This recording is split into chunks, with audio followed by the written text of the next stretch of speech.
Hello and welcome to Everything End of Life with me, Jason Cottrell, and guests. And my guests today are Richard and Nikki Bowdidge from the Tom Bowdidge Youth Cancer Foundation. Hello, folks. How are you? Hello. Yes, we're very good. Thank you. On this very wet morning. Just, isn't it? Yeah. Yucky. So I interviewed, I think it must have been nearly a year ago, and we talked about your history, about the foundation, about what it does. And I asked you if you'd be kind enough to come back the following year just to see how you've been getting on and that sort of thing. Didn't realise what an amazing year you're about to have. So that's fantastic. But before we get into that, let's just recap, if we could, about how the foundation came about and what it does for the youth of today. So, yes, back 11 years ago in 2013, we lost our son Tom to an extremely rare and aggressive cancer. Whilst Tom had been poorly, he'd been diagnosed in 2012. He made it his mission to raise money for teenagers and young adults with cancer. And during that time, he decided that he wanted to set up his own charity. Sadly, he didn't see that come to fruition because he passed away in the October 2013. Yeah. And Richard and I decided that we would take his dream and give him a legacy. And so we set up the charity in 2014, and it's gone from strength to strength. We've now just gone through the 1.8 million barrier. Wow. I know, incredible. Tom made it very clear the things that were missing for teenagers. They're very much the forgotten generation when it comes to cancer care. Yeah, I remember you talking about there not being actually facilities for that in-between time. So for children, there's lots of facilities. For adults, lots of facilities. The in-between bit, not a lot. Yeah, there's not a lot. No, we have the amazing Teenage Cancer Trust, and they have various units around the country, but it's not enough to cover everybody. It's also not enough when you have to be sent to your local hospitals. They aren't then geared up to be able to help out. You know, Tom always said, I'm not a 6-year-old and I'm not a 60-year-old. He said, I need my own type of facilities. I need Wi-Fi for starters. He said, I don't want my dad sleeping on the floor because they can't provide a chair or a bed for him. Yeah. I want them near me. So that was sort of one of the areas. The other area was, and has become we've just been so desperately needed, especially this year, we've hit record numbers, is the support of travel costs, food, because of the cost of living crisis. Everybody is really struggling. And of course, no one more so than all the families that have possibly lost incomes because they've had to take time off to look after their young person. And so it's sort of become very much a needed sort of thing that we didn't anticipate. We knew we would, be there to help those, but we really didn't expect it to hit the record numbers that it has this year. The kind of political landscape has changed, doesn't it? Absolutely. And the economic landscape as well. Yeah. And the economic, specifically, I think that has hit so many people. I mean, we hear about this all the time, that people are struggling. Food banks are still on the rise, and Yep. it's a bit of a tricky situation. Yeah. So then if you're faced with a diagnosis that means you've got to travel, that must be just like a kick in the teeth. Absolutely. And for many, they're not travelling locally. They might be going to specialist centres that are, many miles away. They may not be staying overnight. They may be travelling there every day. Some people have got round trips of sort of 200-300 miles every single day. Plus they feel absolutely rubbish because their treatment is making them feel so bad. Got to pay for parking. Just so many extra costs. And that's just to get them, to actually have their life-saving treatment.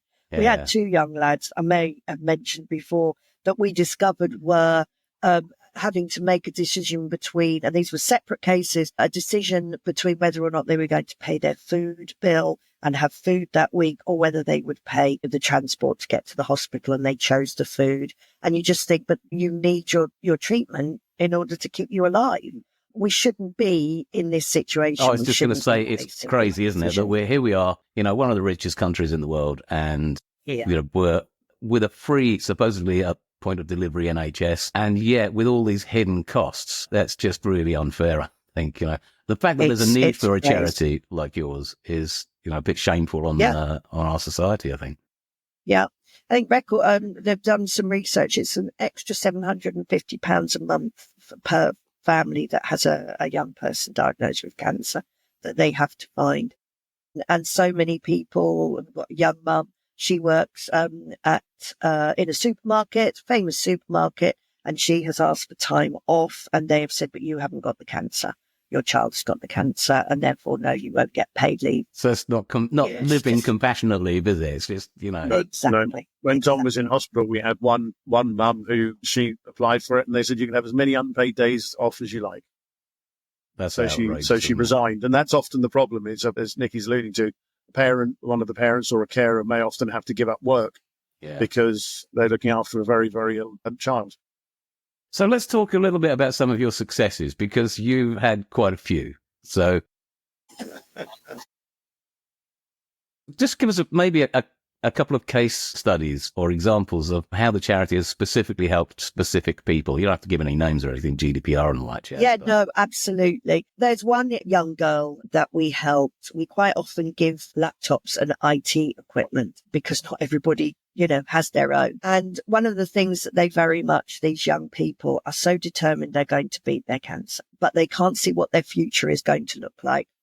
And we gave this one girl her laptop, and she was able to take on a signing course that when she then went into remission, she then could pick up her where she'd sort of left off on her college, etc., and go into a job. And she said to us when she received the laptop, she said, you've given me a reason to live. Life itself wasn't just a reason to live. She actually needed, had this bowling ball thrown at them at the hardest time of their life anyway, when all these changes are taking place. And to give her that reason to live, was just an amazing, amazing thing that we could do. And quite often, many of them do say, we're not sure where we're at. We're not sure who we are anymore. So by being able to give them something that they can stay as close on that path of what their future is going to be, is so important. And to keep them like, yes, you will still be employable. Yes, you still will be able to follow your college course. It might take longer, but you're still on there. So that sort of is incredible. You touched on that point of identity. And I think there's a really interesting thing is that when you are diagnosed with something, do you become it? Or, is that your identity? Am I the cancer patient? Am I no longer me? Yeah. And that must be a really difficult one, especially for teenagers. So is that something you navigate with, help them? Yes, we do. We actually... we held sort of like mentoring sessions really with them. And we had sort of 4 or 5 youngsters come up to London and see us. That in itself is tiring because, they're really tired and, it's a big thing. And they came up, and we also had some people from the business world that came and sat with them that looked at their CVs. And it was really shocking to think that some of them we won't tell an employer that we've had cancer because they won't want to employ us. And those wonderful business people that we had there went, you're joking, aren't you? You have shown resilience and strength and so much more determination than many people we might see. Absolutely, we would want to employ you, and just gave them that oomph that sort of, really. It's it is an interesting thing. You must develop a whole new set of social skills and a different skill set altogether. If it's for you, as a teenager, I can't imagine myself having the brain power or the smarts to deal with the NHS, deal with medications, deal with transport, getting myself to places. I'd have been at a complete loss. So I guess that's something they have to start to learn, which makes them grow as a person hugely. Absolutely. One of my clients had said it, because one of the fears that Tom had was about how do you explain that gap in your CV? It's not a gap year. He was due to go to university, and if he'd got better, he'd have had a year or 18 months or whatever out of his CV. And it's how do you explain that to an employer? And did you go traveling? No, I had cancer. There was always that worry that an employer might go, oh, am I prepared to take the risk of it coming back and everything like that? And as Nikki said, one of my clients turned around and said, if they can beat cancer, nothing will faze them. Nothing I can throw at them will faze them. And as you're right, using the word resilience. Resilience, is exactly right. And this course helped these young people understand that they were employable, that they could make presentations, they could stand up in front of grown-ups, as it were, and hold their own. And recall one young lady wants to be a lawyer when Right. she got through her treatment. And we hope that has helped her in that transition, moving from treatment through to her career path. Yeah, I mean, my own daughter, she's 16, and she's thinking of going into law. And I can't imagine how, I mean, it's difficult for her to navigate the education system now, having a diagnosis and treatment, and then taking a break and going back to them. I'm looking at her thinking, do you know what? I think you probably could do that because you're pretty smart. But a lot of her friends, I don't think probably would be able to. We had to navigate that unless there was that growth in, of personality to help them there. So it's been, let's get on to this last year or so. So I know I was really impressed with the charity and the fact of what you had been doing, and it doesn't come without a price. I mean, I know you personally paid quite a price over the years for this, but so I nominated you for the Compassionate Communities Award as being a compassionate champion, and then I got a phone call from Greg Cooper to say, well, actually, yeah, they've got it. Can you be at the town hall? And I went, no, I can't be at the town hall. I won't be there. Like, sure. So annoying. So I missed that whole ceremony thing. So do tell us a little bit about that. So you were awarded the Compassionate Champion. We were, yes, the whole charity, which was amazing. Lovely afternoon. Some amazing stories. You just sit there realizing that you are surrounded by other amazing people. And how sort of heartbreaking some of the stories are. And again, how people sort of, get on with it. They just get on with their life. Lovely to meet the mayor in person. She was very supportive. She knew all about us, etc. And then we had a wonderful time out on the balcony. Oh, I might never do this again in my life. So that was exciting. It was lovely. Wave? And it was lovely. Did you wave like the Queen? Did you? I couldn't work out why no one was waving back. What is that stupid woman doing up there? So, and it is lovely to be recognised for the work, and yes, it was a super thing. We felt very honoured to be. I think it's a fantastic thing. I think that Greg Cooper and Sean Leake and many others have now started to form together. And Colchester, I think, was awarded Compassionate City status.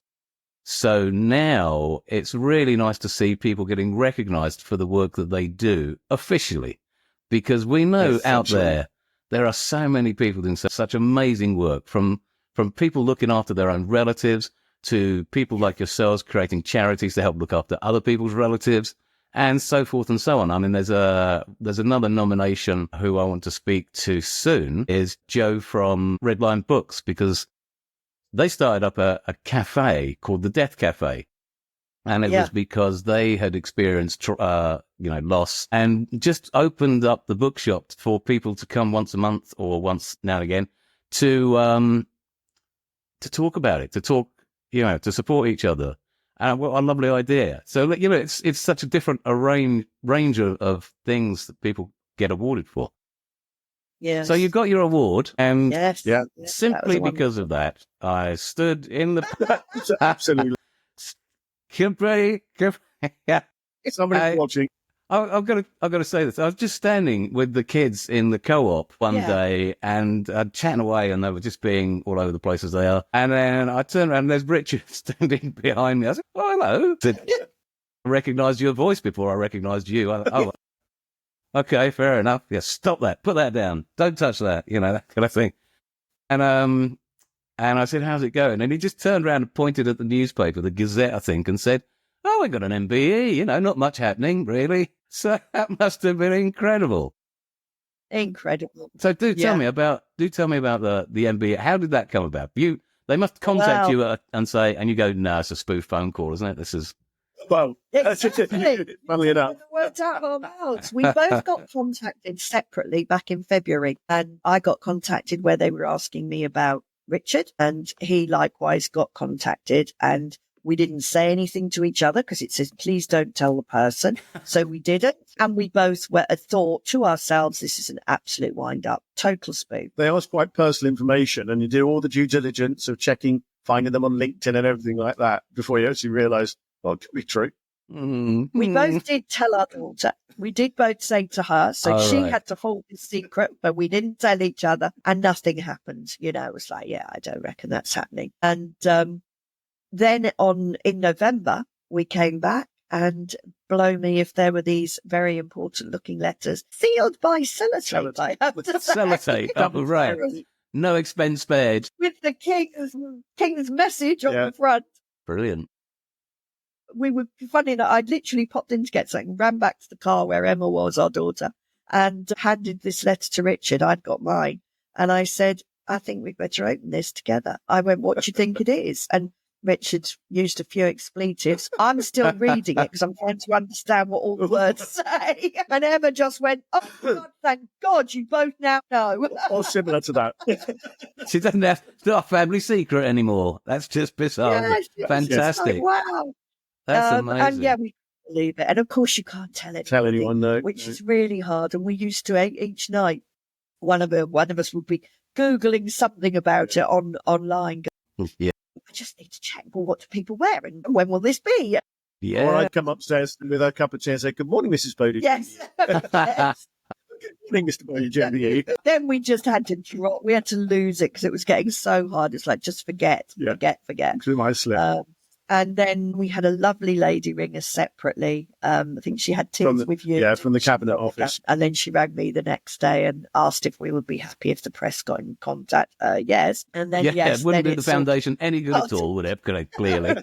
Absolutely. I don't want any press coverage whatsoever. So then we knew then when it had been released because suddenly the phone didn't stop. I think at one point I was in the middle of a furniture store in Ipswich and I had to give an interview in the tea room. Really? That's awesome. Greatest Hits Radio and she's finger in her ear and yeah. But That's how marvelous. amazing. I mean, people like us don't get things like this. And we will always, always dedicate any awards to our supporters and donors because, we do the work. I know that. However, if they didn't give the money, we couldn't do the work. So, it is for everybody. We did get asked a lot what we thought Tom would think. And I said, I can tell you exactly what Tom would do if he'd been given one. I said he would ask whichever royal we will have in the ceremony, he would ask them what they could do for the charity to help. And quite right too. No, he would push it. Quite right too. Absolutely. That's so beautiful. no. So you went excited. You went to Buckingham Palace, was it? Or I don't know, where is it go? No, we think it will be possibly 6 months ish. We're sort of looking at the moment, we're watching people that were awarded theirs in the birthday honours, and they are just sort of going through those at the moment. Right. So we're assuming ours might be 6-7 months down the line. So, which will be nice because it will be summer. But what's really nice is that we go up together so we don't miss it. So it's not a case of one missing the other one. Yeah. But we're also allowed to take 3 guests each. So that's the family. It'll be a family thing. day Yeah. Oh, that'd be fabulous. And the most important question, which you raised earlier, is what are you going to wear? Quite. Absolutely. I mean, I feel a new outfit coming on. I think it's got to be, hasn't it, really? Good Lord. Oh, no. I have found, there you go, Richard. found a shop online that does actually do outfits for your ceremonies. So no, I might really? visit. I've got one too. It's called Moss Moss. Oh, I'm not going to advertise. Outfitters are available. Oh, yes. Yeah. George down at Asda does quite a nice suit, I think. It's right.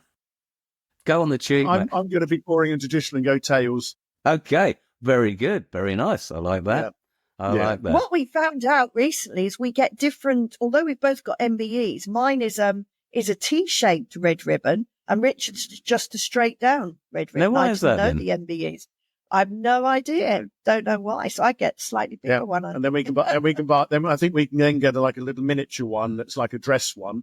So, you know, like you get the miniature medals. Yeah. And then we can also buy a little pin badge as well so that we can wear it on a lapel or something. I'm sorry, you have to buy that rather than they give it to you. Oh, yes. Those have to buy it. Yes, the other one's free. No wonder the royal family are rich. That's all I'm saying. No. That got we have sorted, to buy haven't they? that. But what an honour. We do still pinching ourselves, thinking, wow, it's never incredible. ever did we think that. And I mean, what do you think? I mean, that that has got to have a knock-on effect for the charity, because you're going to get, as MBE people, a much wider audience as well, and invited to different kinds of events. I'm guessing the networking will help. It'll help the networking to grow. Am I right in that? Is that something you think might happen? Yes. Yes, no, we have heard that, yes, some charities, it absolutely, catapults them, basically. Yeah. I think from my point of view, it just shows that there are a lot of people that think we're doing this to make us feel better and for us to cope with Tom's loss. And that doesn't help us cope with Tom's loss. We're still a grieving parent, going through hell. That would basically. never stop, would it? Surely. No, exactly. No. And certainly doing this, in fact, we have to talk about it more and more. And you could say, well, that's worse. We are more than comfortable with it. But I think it shows that we are totally genuine, that our work is absolutely recognised, and that then gives people the confidence perhaps to want to then support us, and hopefully in bigger ways, because our workload for actually helping youngsters now is just phenomenal. It's getting really desperate out there. And I think the harder, as we've, talked about earlier, with the economy, is that puts a greater strain on us. A lot of other small charities similar to us that have done similar things have closed because they just haven't been able to sort of keep going. So that again puts pressure on us, because we're covering their backs as well. Yeah. And so I just hope it makes people think, yes, they're a good, viable, solid charity that's been recognised, and they are worth, they're not. When we reached 10 years, lots of people said to us, will you close down? No. Our work will keep going while we're still needed. And I feel that might see us out. Might be a while. Yeah, it might be a while. Exactly. So let me ask from that point of view. Sorry, no, go on. Last thing. Go on, that was it. Yes, okay. Yes. So they must have researched you. Somebody must have nominated you. So do you know any idea of that background story? No idea. When the lady from the Cabinet Office phoned up, bless her, she runs, you get when the letter comes through, you get a synopsis of the citation.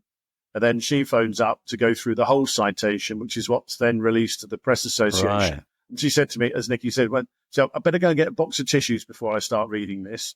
She read it, and it's the numbers that are used in terms of the number of people we'd helped and the amount we'd raised was probably about a year or so old, maybe 18 months old. So that's possibly how long ago the application went in. But then there was are you there? It says, sorry, it suddenly came up and said reload. No. It's okay. Can you hear me? I can hear you, yeah. Can you see me? I said, I'm going back in there. We can definitely hear you. How weird is that? And so so there was a fundamental error in the citation, which said that Tom had set up the charity. Right, which he didn't. He wanted, it was his idea, and this is about us turning his idea into a reality rather than setting up on behalf of on his legacy. So we with that dismissed a whole load of people straight off our list, as it might be. But it is entirely up to them whether they tell us or not, because otherwise we'll never know. I'm not sure whether I want to know. I don't think I want to know. No, I don't. I'm just really grateful for whoever did it, that it's such a privilege and an honour. Yes. Yeah. Can you hear that in the background? Yeah. My dog. So we've got sorry about that. We've got a full length window. So yes, somebody's dared to walk in front of it. Not taking nudity. If the neighbours walk into the house, I mean, she goes off on one. Bless her. Bless her. I think she's settling down now, so give her a moment. And I like to keep that kind of thing in because that's quite human, So, Absolutely. to all of my listeners out there, it's my dog. Yeah. She's annoying, but I love her. It's clearly got something to say. Just give me. Oi, quiet. That works. Blimey, doesn't normally. That did. Yeah. Well impressed. For now. Yes. So okay. So going forwards. Yes. What's the plan for the next? I saw you on, I'm not sure if it was Facebook or LinkedIn or something, but you were wearing a costume and out there doing fundraising a little while ago. Is it a giraffe costume? That's the one. Yes. Yes. So that was Lindsay, our lovely fundraiser. Yes, because we've got the Zoo Stampede coming back, and she was off to the zoo to do some filming. And I sort of said, Tom had loads and loads of onesies that were animals. I wonder if we've got a zoo one. Sure enough, there was a giraffe. So Brilliant. she went, Choice of giraffe or penguin. Okay, I'll go for giraffe every time, actually. Difficult to walk in a Absolutely. penguin suit. Yeah. So we've got lots of fundraising events. We've signed up with a company called Run for Charity, and that basically opens up hundreds, thousands of different events that people can apply to do and run for us. And it saves us the effort of having to sort of put on events that we may not get the numbers for. So that's really exciting. And several new supporters, which is always amazing, have signed up to do the Zoo Stampede. So that will be wonderful. In Sorry, Manchester. Zoo Stampede, is that a fun run thing, or is that you just let all the animals go and, see what happens? Yes, they're going to be chased by animals. Yes, no, they can run around the zoo, basically. I'm not sure how long the distance is. 10K? 10K round Oh, that's the zoo. all hills. And then they get free entry for the rest of the day if they can walk again. I'm going to say no. I mean, I love running. I do about 6K, each run. But going around that zoo, that is all hills those and hills, steps. I can't walk around it. Yeah, Yes, I won't be I'm there, knackered that's just for getting sure. around the damn thing, let alone running around it. No, it will be great fun, definitely. And lots of others, lots of other running things. We've got 3 or 4 people running the marathon for us. So that's wonderful. So they're all sort of, our challenge events. We shall then be launching Tea for Tom, which is when we encourage people to have afternoon tea with each other. There's a afternoon tea day, I believe, in June. And that's a fun fundraiser at work. People can sort of then create their own afternoon teas and raise a few pounds for us, which is lovely. But most excitingly, we are launching at the ball on Saturday. We are launching our comfort and care packs. They're called Tom's Comfort and Care Kit. And they are going to be bags. They are filled with all the sorts of things you might need certainly on that initial visit to hospital, because quite often when you're diagnosed, you'll then rush straight off to hospital. There isn't any go home, get yourself sorted. You can be then taken straight away. And actually, you have no idea what chemo or radiation is going to do to you and the things that you might need. So we have looked at all of the things that youngsters have said they find really useful. There'll be things like comfy socks, neck pillows, things to help with the sickness and anti-nausea. Right. The wristbands, headphones, because they might get their headphones, all in this lovely bag. We've chosen 5 or 6 hospitals across the country that are going to pilot it for us. They were so excited. I sort of was worried because they could have come back going, no, we won't be able to store this for you, etc. Yeah. And they all came back almost on return of the email going, this is an amazing idea. Yes, please, can we have X 100 or whatever? So I'm thrilled with that. So can I just stop you there? Yeah, sorry. She's going to have a mental. I'm just going to see what she's doing, and I'll edit this bit out. All right, hang on a sec. I don't know what's going on there. All right.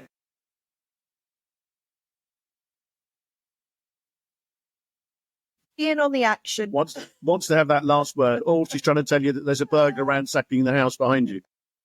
They're having an oil delivery next door. X. So but at least she's letting me know what's going on.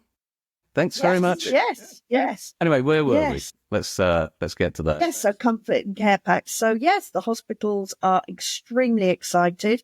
So, we cannot wait to get those. We're going to get some corporate supporters to come down and help pack packs. So that gets them involved. That is such a great idea. I mean, from what my understanding would be is that it when you call it a comfort thing, it's got to be that, because immediately they get there and they get that bag, they know someone cares. Someone cares enough to be ahead of the game for them. Yes. Yes. That's such a wonderful idea. Generally, most of the nursing staff, the teenage and young adult nurses in particular, came back and said the words again. Yeah, because they're forgotten. You often get lovely packs that might be there for the children that have got teddies and lovely things like that in. Yeah. And, breast cancer, they will do their packs for other breast cancer patients, etc. Where are my lovely teenagers? Again, forgotten. So we're very excited about that. It's been a long time being planned, etc. I mean, really too long. And then things have come along and it got put on the back burner. So I'm really thrilled that we finally finally got it together and it's launching. I mean, that's definitely a huge thing, isn't it? A huge project. And what's really great about it as well, as Nikki said, we've got corporate supporters that want to come and help pack them. There's also a great opportunity for a corporate to get on board and sponsor a load of packs, get their brand awareness and their name out there as from a CSR point of view. That it's really, really strong physical thing. It's a real practical thing, isn't it? Get their Yeah. And that's what the corporates, it's a business world. And yes, they do like to be seen to do charity. But also, if I'm guessing if they've got their actual logo on something, maybe not in the pack, but, in the advertising or whatever, that's going to be really, that's going to lift their business as well, isn't it? Exactly. Yes, absolutely. I think also as well as we're going to encourage people, maybe that have bought a pack, sponsored a pack, to write a message to the young person. So when they open it, they can actually attach it to, that's a lovely idea. Gosh, an individual that has done it. I think there was one lad a little while ago, and we helped him out, and he turned around to his social worker and he said, "Why does nobody care about us?" And I thought, oh my goodness, because we are out there to care, and there are other charities out there that will care. But he hadn't felt any of this love and this caring. He felt everything was against him. And I thought, they shouldn't even have to feel that whatsoever. No. They should immediately feel like we're there fighting their corner for them. I think there's a problem with signposting, isn't there? Because, and I've seen this in other areas, even in end-of-life care, that when somebody gets diagnosed, there's not the signposting there that there should be. The very moment, somebody has a diagnosis, then there should be this pack that says, right, okay, here's all the different support that you can get.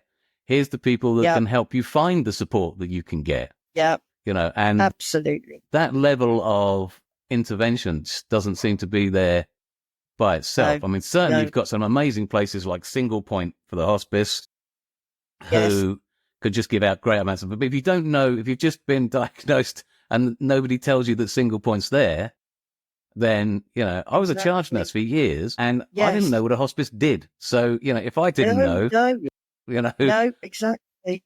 I think even when Tom was first diagnosed back in 11 years ago, certainly had never heard of Teenage Cancer Trust. We didn't even know that really teenage cancer was really a thing. Yeah. And literally my thing was, well, we must go to the Royal Marsden, because in my head, that was the only hospital that was able to deal with cancer. Yeah. And that's only 11 years ago. So we have come a very long way. But my goodness, we've still got so far to go. So far to go. I've got to give you a heads up on something. We were talking about businesses just a couple of minutes ago. And it just reminded me that as part of the Compassionate Colchester initiative, there is a growing group, I think you can find them on LinkedIn, of compassionate businesses. Okay. So they're having a meeting at the university, I think, on the 26th. But the person to chat with is Greg Cooper about that, and he can advise you, if not for this particular meeting, but this group is a growing group of businesses. There's understanding the importance of compassion in the community. And mainly because Greg and Sean, I think, that, got this thing growing. And it's a very practical idea, I think, is saying that there is stuff that you can do and stuff that you can help. And, it's not just about being profitable, but that might come as a part of being a part of the compassionate community. Exactly. So that's, it's a good practical thing. So it's something for you to phone up Greg and say, definitely. hello, I need to be a part of this. Yes, hello. Yes, what is this? Yes. We were at an event recently up in Suffolk, and that was full of other cancer sort of charities or organisations. And that was wonderful from us. So, Macmillan was there, but Macmillan out in the farming environment, etc. And it was lovely to be able to chat with each other to find out what everybody does. Obviously, lots of people were homing in on us because it was like, wow, teenagers, wow. Again, the forgotten thingy. Yeah. What do you do? How could, we will make sure that we know you, we may only see one farming family, that have got a young person, but they now know where to go straight away. Yeah. It's great, isn't it? That is part of the signposting, though, isn't it? So it's saying, absolutely is. Exactly. And how important. There was a wig person there, and we sort of went to chat to them because quite often we have to do wigs. Yeah. It's sort of it was a coming together of all of us like-minded, but what is your role? What do you do? How do you, and sort of, Yeah. and I think we need more of that, certainly Yeah. amongst the community as such, from our point of view. I think definitely that it's growing. It is definitely growing. I mean, I know Yes. that Greg from St Helena Hospice has, he's been pushing this agenda for quite a while, and it is really beginning to come together now. We are seeing Yes, businesses yes. doing a lot more networking, specifically with compassion in mind. Absolutely. Yeah. And that can only be, helpful for everybody. Yes. So there we think go.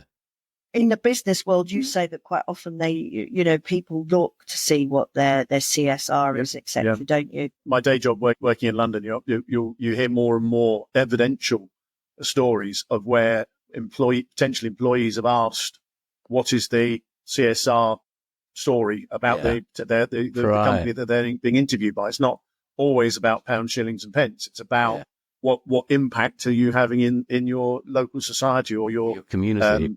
Your community. Yeah. And that's quite interesting to see that that's been driven not from the top down, from the shareholders downward, saying you've got to enhance shareholder value by doing this. It's the employees pushing upwards, saying you need to enhance my experience of being an employee and my feeling of self-worth. Is that right? I think that's brilliant. Yeah. I've got a friend called Martin Rodis who has got a thing called Elephants in Rooms. And what he does is he goes into big corporate places as well, and he points out the figures to them of how much money they might lose. This is brilliant, I've got to say, each year through grief and loss. And then he offers to train people to be grief first aiders, which, of course, is a practical thing that will help them if there's somebody there to care for somebody who's going through that tricky moment, that will actually practically help them to not take so much time off, or even if they do, they'll come back a much more valued, because they'll think my organization actually does care about me,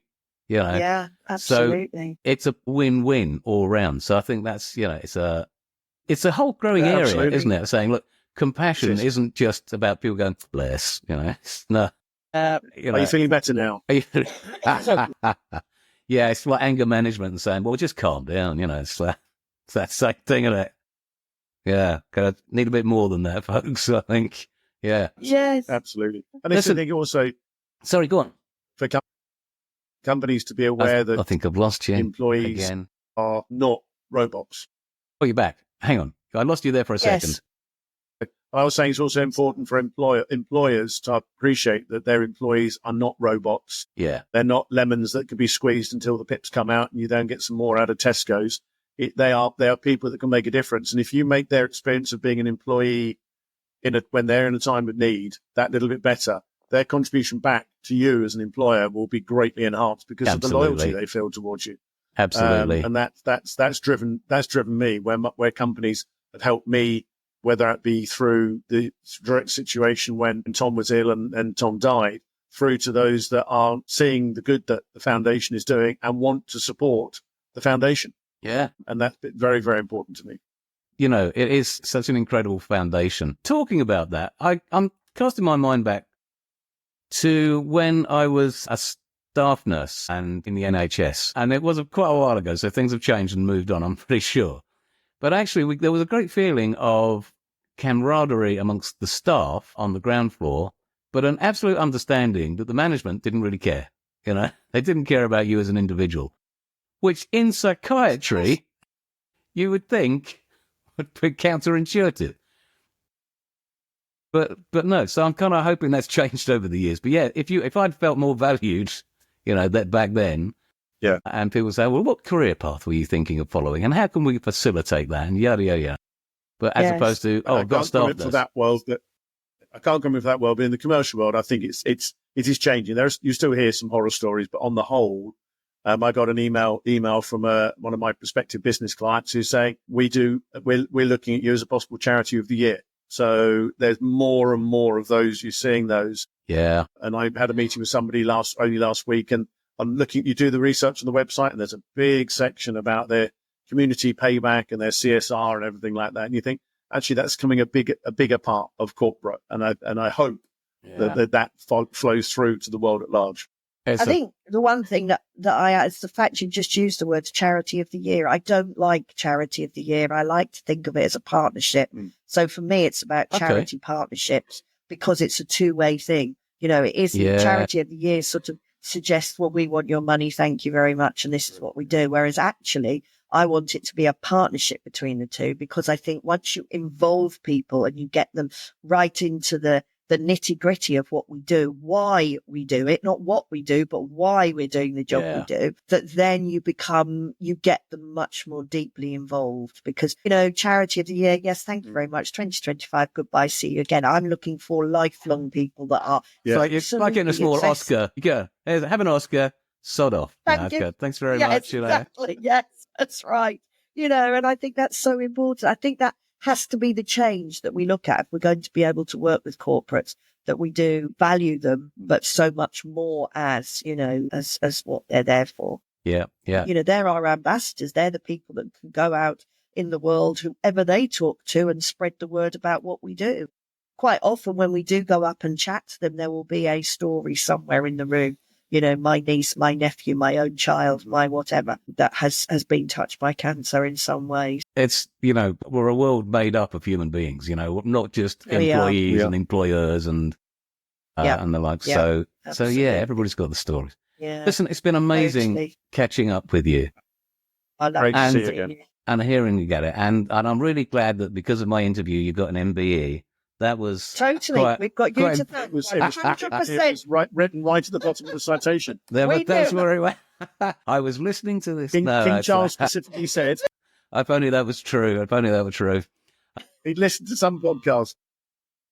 Yeah, it's like that would be wonderful. You could have a royal appointment. We'll tell him. I've got to tell you a bit of gossip. Actually, my brother he's got a carpentry firm. And they've been doing more and more work for people like Westminster Cathedral on this. And it's just been asked to do work for Buckingham Palace. Fantastic. Which means they have to have a contract with the king. So that's just... Wow. Fabulous. They're doing massive refurb there, aren't they? Yeah. Yes. I think I said next time I see you, I'll have to curtsy. And absolutely. You'd be amazed how many people curtsy to us now. One of my friends, whenever he texts me, he said, "Hi, Richard," and he puts brackets, small, and I know it's his predictive text overriding. He wants to put curtsies, but puts brackets, small courtesy. I walk into the co-op and the girls, they're kneeling down, packing a shelf. They said, "Oh, we heard you were coming, so we just got ourselves ready for your arrival." Perfect. I'll take that. Take that, yeah. Take it when I can. I genuinely, one of my congratulated me on my knighthood. I said, "Not yet." Okay, well, it's in the post. You know, it's got to be in the post. After this podcast or the next Compassionate Award day. Right. So, do tell me, obviously, how people can get in contact to get involved, or to donate, or to help in any way that they possibly can, or even because they need you. Yep, absolutely. The best way is on our website. So www.tombowdidgefoundation.org. And just spell Bowdidge for me. Bowdidge. Okay, fantastic. And everything is on there. Donate, apply for help, contact numbers, everything. If people want to be kept up to date, sign up to our newsletter. We don't bombard you with loads of stuff, but it is a good way of finding out what we are up to. But everything's on the website. All our socials, you can find us on every social channel. Lovely. But yes, we're there for anybody that needs us. You might even get to see the giraffe sometime. Yes. She will make special appearances. I'll go and tell her. She's available on special request. Has to be a large note. A large note. Children's. Yeah. Brilliant. Well, yeah. You know, I've got a few. I'm in need of entertainers, but... What's giving me a new idea for fundraise? Don't tell Lindsay. Don't tell Lindsay. Okay, I'll say nothing. I'm saying nothing. It's bad enough I have to dress as a beagle sometimes. So I'm sure you look beautiful as a beagle. Yeah, that's great. All right, listen, once again, it's been fantastic talking to you both. Lovely to see you again. I think it's an amazing charity that you put put together and continue to promote. And I just hope it gets a lot more coverage because of the MBE, and you get a lot more money coming in. That's what we need. All right, lovely. So I'm going to end it there. If you don't leave the meeting, we'll just stay here for a sec. Okay? All right. Thanks very much for your time, Richard and Nikki Bowdidge.